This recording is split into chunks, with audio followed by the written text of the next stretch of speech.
नमस्कार, रीवा 24 के ताजा तरीन अंक के साथ मैं शैलेंद्र। सबसे पहले प्रमुख खबरें। महिला ने पति पर पेट्रोल डालकर जिंदा जलाने का लगाया गंभीर आरोप। दूधमुही बच्ची के साथ पहुंची थाने। गोविंदगढ़ थाना क्षेत्र से चाकूबाजी का मामला आया प्रकाश में। एक युवक की मौत।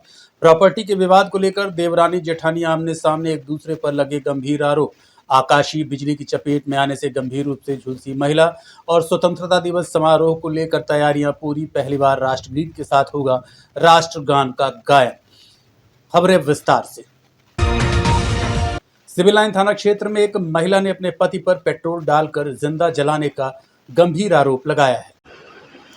रीवा के सिविल लाइन थाना क्षेत्र में एक महिला ने अपने पति पर पेट्रोल डालकर उसे जिंदा जलाने के प्रयास का गंभीर आरोप लगाया है। घटना के बाद महिला अपनी बच्ची को लेकर सीधे थाने पहुंची। मामला ढेकहा वार्ड नंबर 5 भवानी नगर का है। पीड़ित सुमन सिंह का आरोप है कि आज सुबह करीब 7 बजे उसका पति रवि किरण सिंह घर पहुंचा और दरवाज़ा खुलवाया। दरवाज़ा खोलते ही उसने कथित तौर पर मारपीट शुरू कर दी और पेट्रोल डालकर आग लगाने का प्रयास किया। महिला के मुताबिक घर में आग लगने के बाद वो बच्ची को लेकर पिछले दरवाजे से बाहर निकली और सीधे सिविल लाइन थाने पहुंची। आग में घर का सामान जलकर खाक हो गया है। पीड़िता ने यह भी आरोप लगाया कि उसके पति द्वारा पहले भी इस तरह की घटना को अंजाम देने का प्रयास किया जा चुका है। शिकायत के बाद पुलिस ने पति को थाने लाकर पूछताछ शुरू कर दी है। पुलिस मामले की जांच कर रही है। सर, मैं यहाँ भवानी नगर वार्ड नंबर 5 ढेकहा से आई हूँ। मेरे पति द्वारा घर में मेरे को जलाने की पूरी कोशिश की गई है। पूरा घर मेरा जल गया है। मैं अपनी जान बचा के पीछे वाले गेट से बाहर आई हूँ और मैं चाहती हूँ कि मेरे सास ससुर ननद नंदोई और मेरे आदमी के ऊपर सख्त से सख्त कार्रवाई की जाए। आपको मारना क्यों था? सर, वो मेरे को बोलते हैं कि ऐसे ही फालतू इल्जाम, कभी कुछ किसी के बहाने, कभी कुछ किसी के बहाने वो परेशान करते हैं और मारते हैं बेमतलब का। शादी कब हुई थी आपकी? शादी मेरी 2015 में हुई थी। बच्चे भी? मेरी एक बेटी है 8 साल की। घर में और कौन रहता है आपका? घर में मैं और मेरे पति और मेरी बेटी ही रहते हैं जी, और सास ससुर बीच बीच में आते रहते हैं। ऐसा क्यों कर रहे हैं? कुछ बताया आपने? बात की उनसे? सर, उनका कुछ समझ में नहीं आता सर। वो बहुत परेशान करते हैं। वो मेरे को बोलते हैं तुम मेरे घर में मत रहो, चले जाओ। कुछ भी चीज वो कभी पूरा, मतलब ऐसे मानिए कि हम केवल रह बस रहे हैं। आज क्या घटनाक्रम क्या हुआ? आज वो आए हैं और मैं गेट का ताला नहीं खोली हूँ। मेरे को धमकी देते हैं, तुमको मारूंगा, तुम्हारी बेटी को मारूंगा, बेटी का गला दबा दूंगा, तुमको चाकू से मारूंगा। तो मैंने गेट नहीं खोला। बाहर लॉक लगा था अंदर से। वो गेट कूद के आए हैं। उन्होंने बोला मुझे एटीएम और मेरा पासबुक चाहिए, गेट खोल दो। तो मैंने फिर कई बार उनके बोलने के बाद मैंने गेट खोला। वो आए और मेरे साथ मेरे को मार पिटाई करने लगे और बांधने लगे। तो मैं पूरे घर में पेट्रोल डाले। फिर बाद में उन्होंने आग लगा दी और वो फिर वापस से गेट कूद के वापस चले गए और मैं पीछे वाले गेट से गेट खोल के वापस बाहर निकली। गोविंदगढ़ थाना क्षेत्र से चाकूबाजी का मामला प्रकाश में आया है। घटना मामूली विवाद को लेकर हुई, जिसके बाद एक युवक की मौत हो गई। रीवा के गोविंदगढ़ थाना क्षेत्र में मौज मस्ती के दौरान हुए मामूली विवाद ने खूनी संघर्ष का रूप लिया। 4 आरोपियों ने एक युवक पर चाकू से ताबड़तोड़ हमला कर दिया। इलाज के दौरान युवक की मौत हो गई। घटना रानी तालाब मंदिर टीकर के पास की है। पुलिस के मुताबिक 11 अगस्त की रात करीब 8 बजे टीकर निवासी अमित सिंह पार्टी से लौट रहा था। इसी दौरान रास्ते में उसकी पहचान के कुछ युवकों से कहा सुनी हुई, जिसके बाद आरोपियों ने अमित पर चाकू से हमला कर दिया। गंभीर हालत में उसे संजय गांधी अस्पताल में भर्ती कराया गया, जहां इलाज के दौरान उसकी मौत हो गई। पुलिस ने घटना में शामिल 4 आरोपियों की पहचान कर ली है, जिनमें से एक आरोपी को हिरासत में लिया गया है। हत्या के मुख्य वजह का अभी तक खुलासा नहीं हुआ है। दिनांक 11 तारीख को, अभी परसों की बात है, रात में लगभग 8 बजे एक युवक है टीकर गांव का, अमित सिंह बरगाही, उसके साथ में घटना हुई है। वहीं आसपास के गांव के लड़के हैं। आपसी रंजिश में उन्होंने अमित बरगाही को चाकू मारा था, जिसकी उपचार के दौरान मृत्यु हो गई। सर, ये कौन आरोपी थे, कितने पकड़े गए? कुल 4 आरोपी हैं, जिसमें से एक की गिरफ्तारी हो चुकी है। शेष की तलाश जारी है। जल्दी उनको भी गिरफ्तार कर लिया जाए। क्या कारण बताए क्यों मारती? इनका बच्चों का आपसी झगड़ा था, पुरानी रंजिश थी। लड़कों की आपसी रंजिश में ही ये घटना इनके आपसी विवाद हुआ रानी तालाब के पास, या और कोई कुछ दूसरा मकसद था? तो चाकू मारे हैं। कौन थे मारने वाले? उनको मारने वाले साकेत लोग हैं।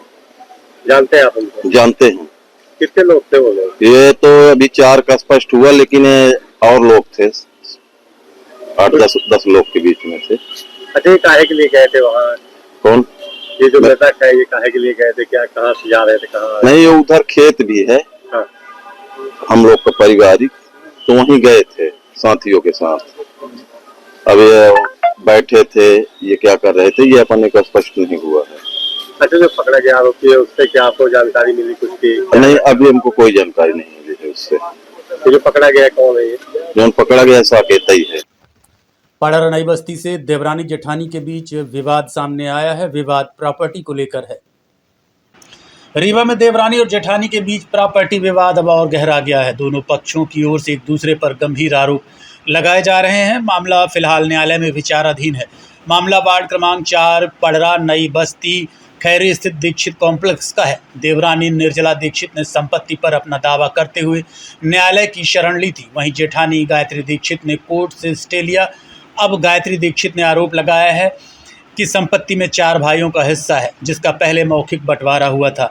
उनका दावा है कि पूरी संपत्ति पर कब्जे के लिए कथित तौर पर फर्जी हस्ताक्षरों से जाली वसीयत तैयार की गई।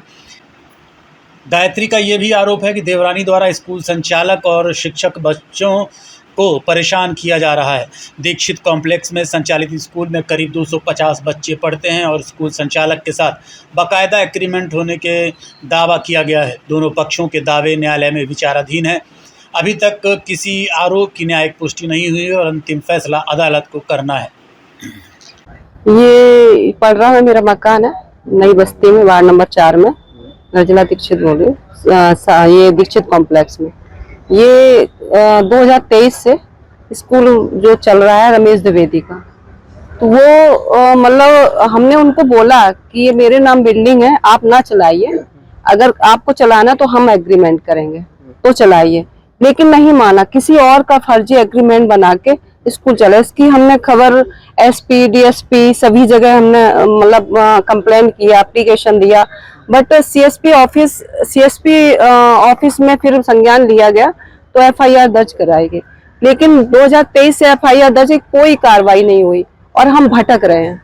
उसके बाद अभी किसी और का एग्रीमेंट, किसी और का एग्रीमेंट में जो है बिल्डिंग कहीं और की दिखा रहा है, स्कूल मेरे यहाँ चला रहा है। एकदम सिस्टम को मतलब शिक्षा विभाग पता नहीं, उनको भी कंप्लेन किया, हर जगह कंप्लेन किया, कलेक्टर है और सभी जगह करवाया है। लेकिन ये बताइए जो मकान है वो किसके नाम पे? मेरे नाम है, निर्जला दीक्षित जी। तो किसने उनको किराए पे दिया था? कि कोई तो दिया, आपने दिया होगा या किसने दिया होगा? नहीं, वो एक लेडी है, मतलब जेठानी लगती हैं, उन्होंने दिया है। वो फर्जी एग्रीमेंट, मतलब जब उनके आपके नाम? मेरे नाम है पूरा। तो इसकी आपने कहाँ कहाँ शिकायत की?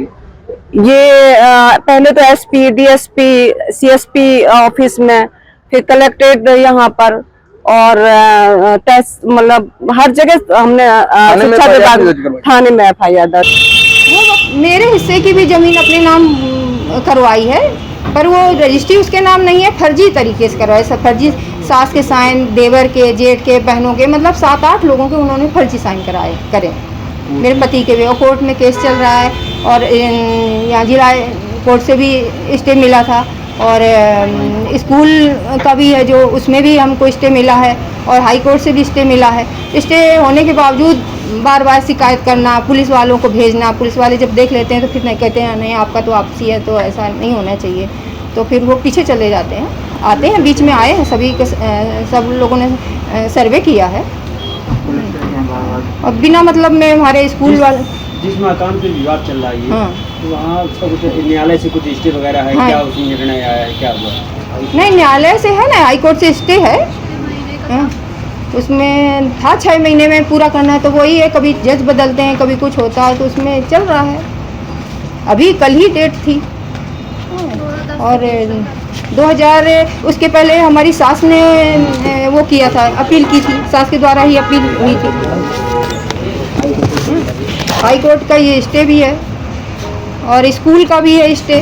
भाई बार बार परेशान करती हैं, वीडियो बनाती हैं और बच्चों को, हमारे भी बच्चों को परेशान करती, लड़ने के लिए खड़ी हो जाती, कभी बोर्ड पोतती हैं, कभी गेट में ताला बंद करती हैं, कुछ ना कुछ उसका चलता ही रहता है। हमारे उसमें है, हमने एग्रीमेंट किया है। भाई एग्रीमेंट क्यों करता है कि सामने वाले को ये रहे कि हम उनसे खाली नहीं कराएंगे, कोई बेस थोड़े रहे। मेरे स्कूल वाले जो हैं रमेश दीदी, उनको परेशान ना किया जाए। उनके निर्जला के जो सहयोगी हैं, ये लाला गौतम, क्या नाम है, प्रकाश नारायण करके, मनीष और सतीश मोहल्ले के, वो उनके साथ मिल कर के वो बोलते हैं जा कर के स्कूल बंद हो गया है, यहाँ से खाली कर दो। ऐसे ही सहयोग मिल रहा है। वो बेचने के उसमें है, फिराक में कि बेचा, रोज आए दिन कोई ना कोई ग्राहक भी खड़ा होता है। रीवा सांसद जनार्दन मिश्रा के पेट्रोल में एथेनॉल मिलाने संबंधी बयान को लेकर अब कांग्रेस नेता अनुपम तिवारी ने भी तीखी प्रतिक्रिया दी है। रीवा सांसद जनार्दन मिश्रा के पेट्रोल में एथेनॉल मिलाने संबंधित बयान को लेकर कांग्रेस नेता अनुपम तिवारी ने तीखी प्रतिक्रिया दी है। अनुपम तिवारी ने सांसद के बयान को गैर जिम्मेदाराना बताते हुए कहा कि रीवा की जनता और मतदाताओं के प्रति इस तरह की भाषा निंदनीय है। उन्होंने आरोप लगाया कि सांसद अपनी नाकामी छिपाने के लिए आम आदमी को अपमानित कर रहे हैं। तिवारी ने एथेनॉल में मिश्रण, विदेश नीति और तेल आपूर्ति को लेकर केंद्र सरकार पर भी सवाल उठाए। इस समय लड़ाई छिड़ गई है, होर्मुज बंद है और हूती वाले और बंद कर दी नहीं, 18,000 किलोमीटर के चक्कर लगा के तेल मिलल लग। और जब मोदी जी कहा था कि एथेनॉल मिलावा 20%, तो आंदोलन हो रहा कि नहीं एथेनॉल न चली, केवल शुद्ध पेट्रोल चली। शुद्ध पेट्रोल तो उन्हें बात कहीं से आई, शुद्ध पेट्रोल है ये नहीं आता इसमें, तो कहां से आई?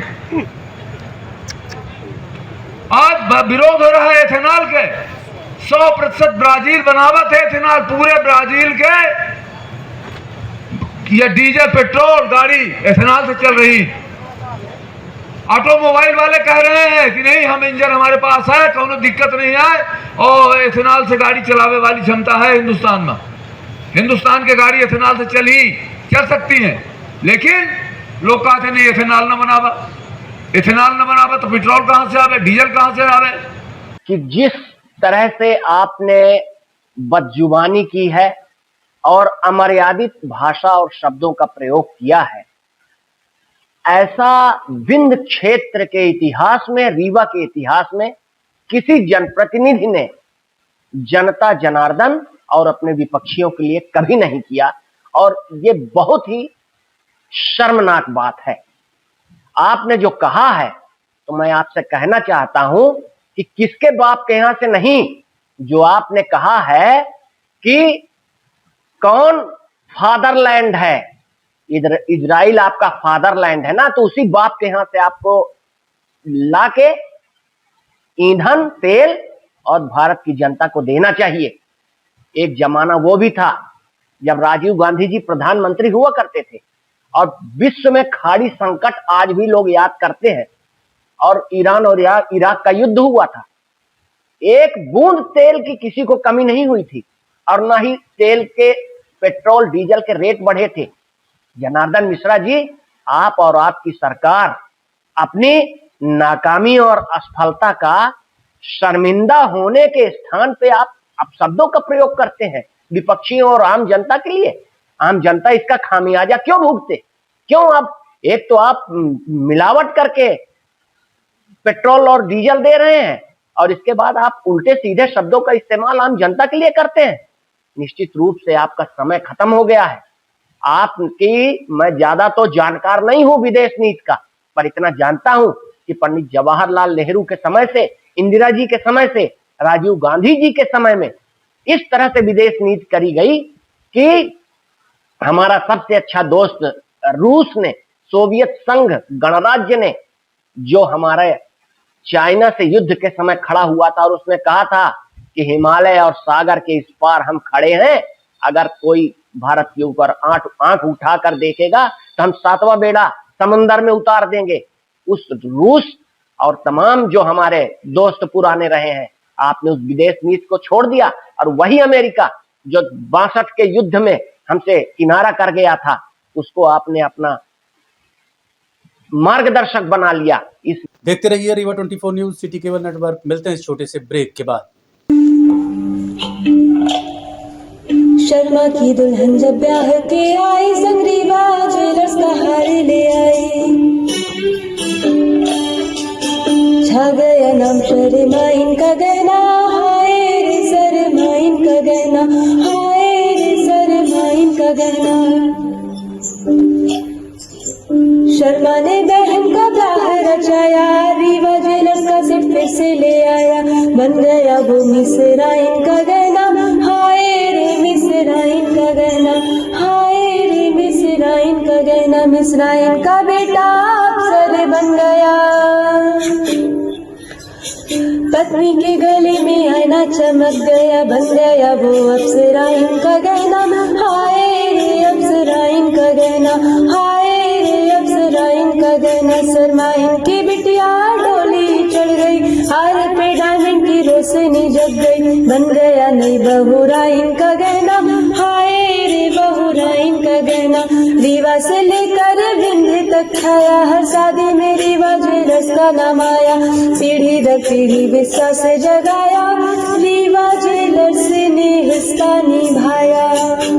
कोई ब्याह कराए या न कराए, हाय पर गहना बनाए तो रीवा ज्वेलर्स से बनाए। शर्मा की दुल्हन जब ब्याह के आई, संग रीवा ज्वेलर्स का हार ले आई, छा गया नाम शर्मा इनका गहना, हाय रे शर्मा इनका गहना, हाय रे शर्मा इनका गहना। शर्मा ने बहन का ब्याह रचाया, रीवा ज्वेलर्स का सेट फिर से। आकाशीय बिजली की चपेट में आने से एक महिला गंभीर रूप से झुलस गई, जिसे इलाज के लिए भर्ती कराया गया है। रीवा जिले के रायपुर करचुलियान थाना क्षेत्र में आकाशीय बिजली गिरने से एक महिला गंभीर रूप से झुलस गई। महिला को इलाज के लिए अस्पताल में भर्ती कराया गया। घटना पाड़रा गांव की है, जहां करीब 30 वर्षीय सरोज यादव खेत में गाय भैंस चराने गई थी। इसी दौरान अचानक बारिश शुरू हो गई और तेज गर्जना के साथ आकाशीय बिजली गिरी। गाज की चपेट में आने से सरोज गंभीर रूप से झुलस गई। बताया जा रहा है कि उसकी कमर से लेकर पैर तक का हिस्सा बुरी तरह जल गया है। घटना के बाद आसपास मौजूद लोगों ने तत्काल महिला को उपचार के लिए अस्पताल पहुंचाया। महिला की हालत गंभीर बताई जा रही है। वही पानी बरसा और बिजली तिलकी, वही लपक लग गई, जल गई कमर के नीचे पूरा। क्या नाम है इनका? उनका सरोज यादव नाम। निवासी कहाँ की? पड़रा थाना रायपुर करचुलियान। ये कब बिजली गिरी? ये संडे के दिन। कितनी तारीख को? क्या कर रही थी? वही भैंस लेने गई थी, गाय भैंस लेने गई थी, बांध रही तो गाय भैंस चरा रही थी। हाँ। तो शाम के टाइम? शाम वही 5 बजे। कहाँ जल गई? वही कमर के नीचे पूरा जल गई। कमर के नीचे गंभीर रूप से? हाँ, गंभीर रूप। यहाँ रीवा के रायपुर करचुलियान जनपद की ग्राम पंचायत देवरा फरेंदा में विकास कार्यों और प्रधानमंत्री योजना में कथित अनियमितताओं की जांच की मांग उठी है। सरपंच महापरिषद अंतर्राष्ट्रीय अधिवक्ता दिवस परिषद एवं युवांचल के अध्यक्ष ब्रह्मर्षि पंडित राजकुमार सिंह तिवारी ने संभागायुक्त, कलेक्टर और जिला पंचायत सीईओ संबंधित अधिकारियों को शिकायत देकर कार्रवाई की मांग की है। आरोप है कि पंचायत के खाते में 1.25 करोड़ रुपए से अधिक राशि होने के बावजूद खाता संचालित नहीं हो पा रहा है, जिससे विकास कार्य प्रभावित हैं। भ्रष्टाचार रोकने के लिए पंचायत के निर्माण कार्य RES या PW जैसी सरकारी एजेंसियों के माध्यम से कराने की मांग की गई है। वहीं प्रधानमंत्री आवास योजना और गरीबी रेखा की सूची में भी बड़े पैमाने पर गड़बड़ी का आरोप लगाया गया है। मैं सरपंच ग्राम पंचायत देवरा फरेंदा आज जन सुनवाई की माननीय कलेक्टर साहब से हमने ये मांग किया है कि शायद हिंदुस्तान की पहली पंचायत है देवरा फरेंदा जिसमें करोड़ों रुपया रखा हुआ है, किंतु आज तक उसका खाता नहीं खुला है।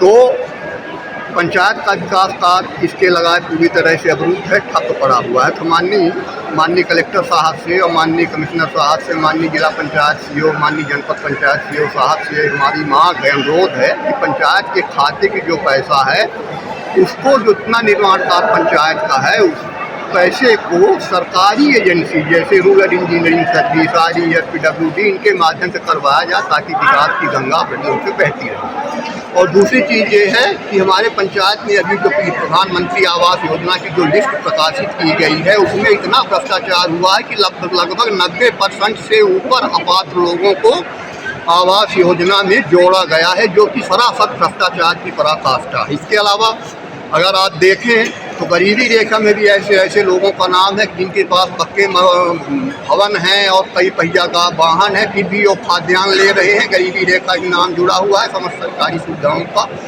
दुरुपयोग कर रहे हैं। तो माननीय कलेक्टर साहब से, माननीय संबंधित अधिकारियों से हमारी ये मांग है कि तुरंत प्रधानमंत्री आवास योजना की जांच की जाए और सिर्फ मझवार ही नहीं पूरे हिंदुस्तान में होना चाहिए, तो रीवा जिले में तो जरूर। देखते रहिए Rewa 24 news city cable network. मिलते हैं इस छोटे से ब्रेक के बाद।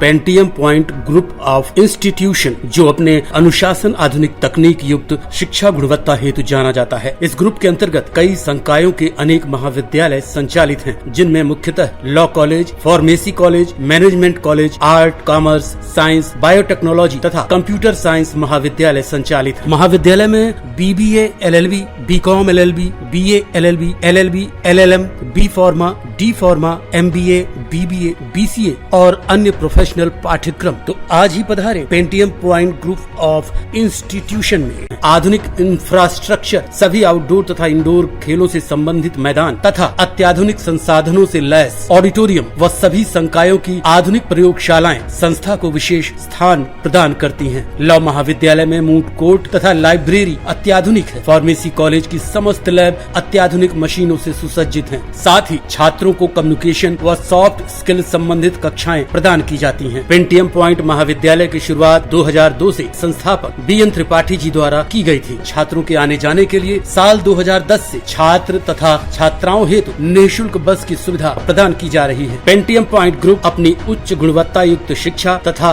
छात्रों के प्लेसमेंट हेतु जाना जाता है। इस ग्रुप के अंतर्गत संचालित महाविद्यालय bar council of India, pharmacy council of India, AICTE तथा उच्च शिक्षा मध्य प्रदेश शासन द्वारा मान्यता प्राप्त महाविद्यालयों का संचालन करता है। तो महाविद्यालय का भ्रमण एक बार जरूर करें। पता इस प्रकार है: महाविद्यालय का प्रथम कैंपस करहिया बीणा सिमरिया रोड तथा दूसरा कैंपस हरदी बीणा सिमरिया रोड में स्थित है। पेंटियम पॉइंट ग्रुप का हेड ऑफिस कॉलेज चौक के समीप स्थित हेड गेवार नगर में है। स्वास्थ्य केंद्रों के निजीकरण को लेकर कांग्रेस ने विरोध जताया, जिसे लेकर आज आयुक्त रीवा को ज्ञापन सौंपा गया। रीवा और मऊगंज जिले के शासकीय अस्पतालों को निजी हाथों में सौंपे जाने की तैयारी का विरोध शुरू हो गया है।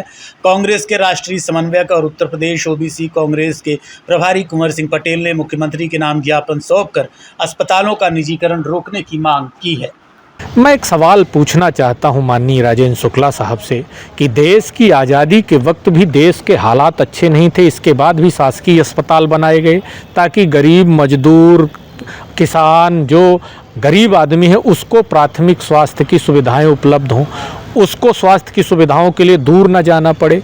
ऐसी क्या बात हो गई? मैं तो पूछना चाहता हूं कि आज़ादी के से भी बुरे हालात आपने पैदा कर दिया। आप 25 वर्षों से प्रदेश में शासन में हैं और आपने आज प्रदेश का ये हाल कर दिया कि सारे अस्पतालों को बेचना पड़ रहा है।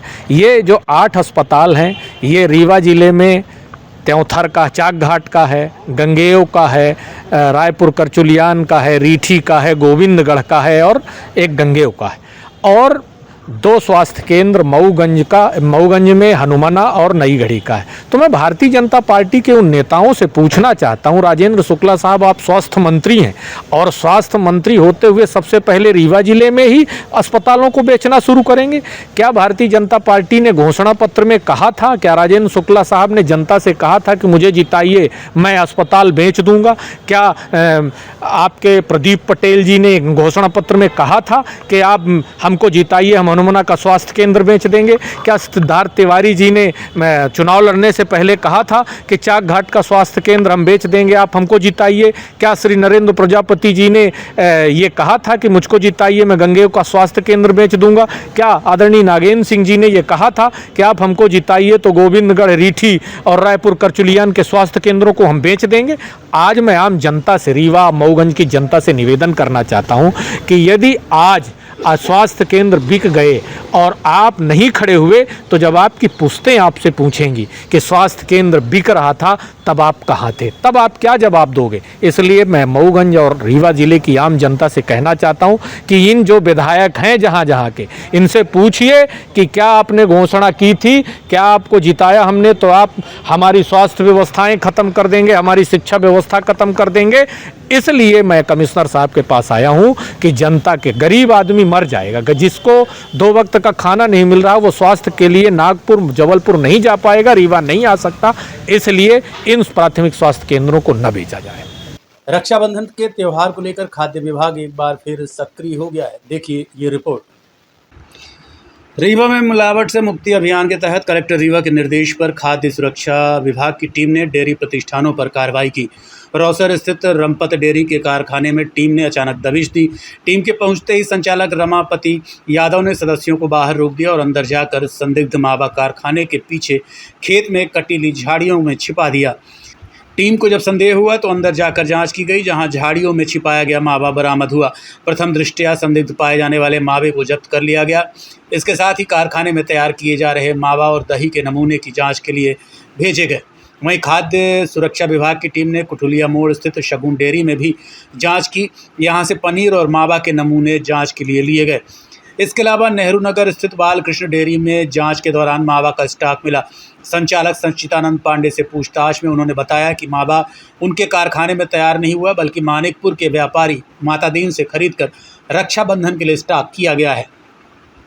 खाद्य सुरक्षा विभाग के अधिकारियों का कहना है कि मिलावट से मुक्ति अभियान के तहत कलेक्टर रीवा के निर्देश में जिले भर में कार्रवाई लगातार जारी रहेगी। जांच रिपोर्ट आने के बाद नियमानुसार आगे की कार्रवाई की जाएगी। मिलावट से मुक्ति अभियान के अंतर्गत कलेक्टर साहब के निर्देश पर रक्षाबंधन त्यौहार को दृष्टिगत देखते हुए जो बाहर से जो मावा आकर के पहले से अपने यहाँ शहर में स्टोर हो जाता है, और कई ऐसी शिकायतें भी प्राप्त हो रही थी कि कुछ लोग मावा में क्रीम निकाल करके और SMP वगैरह का यूज़ करके उसको तैयार कर रहे हैं। तो इस सूचना के आधार पे हमारे द्वारा सबसे पहले ग्राम रौसर में रमपत डेयरी पे दबिश दी गई। वहाँ पे जब टीम जैसे ही पहुँची तो उनके द्वारा हम टीम को बाहर ही रोक करके और बाहर बताया जा रहा था कि हमारे द्वारा माल यहीं कोल्ड स्टोर में स्टोरेज किया गया है, बाकी अंदर कोई माल नहीं है। और अंदर वो स्वयं चले गए, उसके जो संचालक हैं, और माल ले जा कर के पीछे खेत में और वहाँ जो कटीली झाड़ियाँ थीं उसके अंदर उन्होंने छुपा दिया। तो जब समय उनको अधिक लग रहा था तो टीम को शंका हुई, तो टीम ने अंदर जा कर के जैसे ही सारे कमरों की तलाशी लेना आरंभ की तो पीछे की तरफ जो रास्ता निकला हुआ था हम लोगों ने जा कर के देखा तो वहाँ तारों के बीच में मावे को उन्होंने छुपाया था, और फिर मावा वहाँ से निकाला गया। और फिर हमने बाकी स्टॉक को भी चेक किया तो मावा पूरा संदिग्ध था, इसलिए पूरे मावे को जब्त कर लिया गया है। नकली मावे के संदिग्ध है। देखिए मावा हम टेस्ट रिपोर्ट आने के बाद फाइनली कोई उसमें अभी करीब 25 किलो के आसपास है मावा, और ये तैयार कर रहे हैं अभी त्यौहार को देखते हुए। अभी त्यौहार में 15 से 20 दिन है, तो धीरे धीरे इनका स्टॉक रेडी हो रहा है। स्वतंत्रता दिवस समारोह मनाए जाने को लेकर प्रशासन द्वारा तैयारियां पूरी कर ली गई, जिसका पूर्वाभ्यास आज SAF ग्राउंड में किया गया। देखिए हमारी ये खास रिपोर्ट। स्वतंत्रता दिवस समारोह को लेकर तैयारियां अंतिम दौर में पहुंच चुकी हैं। रीवा के SAF ग्राउंड में समारोह का फाइनल रिहर्सल किया गया, जिसमें स्कूली बच्चों, NCC कैडेट्स, पुलिस बल के जवानों के साथ प्रशासनिक अधिकारी मौजूद रहे। इस दौरान परेड के साथ साथ सांस्कृतिक कार्यक्रमों का भी पूर्वाभ्यास किया गया। इस समारोह की खास बात यह होगी कि राष्ट्रगान के साथ राष्ट्रगीत का भी सामूहिक गायन होगा। वो धन्य है जो जन्मे इस पावनी धरा पर, सुखदायिनी धरा पर, वरदायिनी।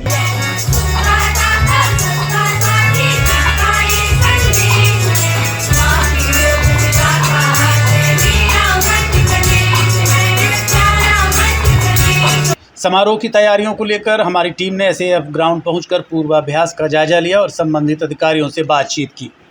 प्रत्येक वर्ष की बात ही इस वर्ष भी स्वतंत्रता संग्राम समारोह जो हमारा है राष्ट्रीय पर्व है, इसको बहुत ही उल्लास के साथ मनाया जाएगा। इसकी आज हमने रिहर्सल की है। इसमें जैसा कि आज इस बार नया जो आया है कि हम राष्ट्रगीत से इसको प्रारंभ कर रहे हैं।